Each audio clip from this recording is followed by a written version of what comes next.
Election day in McMillan is well underway. Candidates and voters alike have descended on polling booths to cast their votes in today's federal election, with voters noting the environment and government stability as key issues for them when deciding who to vote for. I think stability in the government. We need more stable, a government that can make decisions and get decisions through. I was thinking about the environment, the social status of the people, community health, those sort of things. Sort of environmental and, I guess,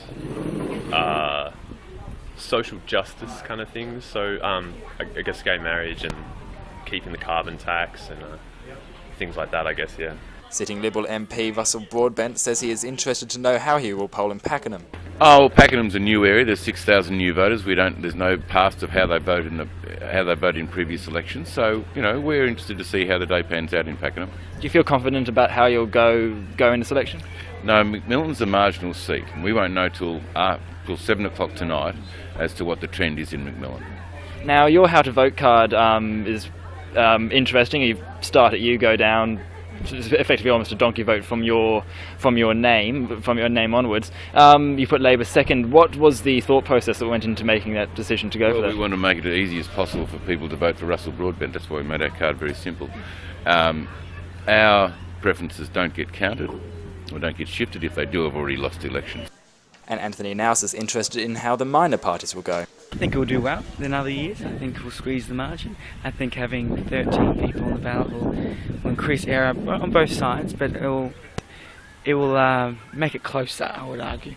And I can't wait to see how the minor parties poll and how their preferences does flow. And I'm very excited to see the results about around 7 or 8 or whatever it is. Now, how do you think your two-party preferred will go? I think, like I said, we'll probably squeeze a few. I think it's going to be difficult, obviously. It's a hard seat to win. And nationally it's going to be difficult for us. But I think, considering the polls are landline-based, and considering, population under 35 do not have landlines anymore. So I'm not saying that will swing the election, but I think it will definitely be closer than people think. And especially in the Senate, we'll have a few surprises, I would think, in the night to come. Qatar candidate David Armour says voters had responded reasonably well to his campaign.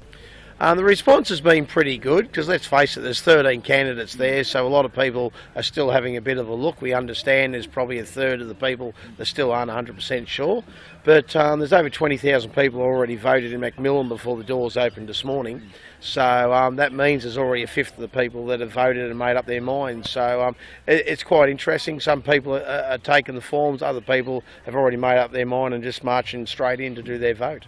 With polls closing at 6 p.m, the day is barely half over for the candidates. We should know the result later tonight. Will Coolidge for the World.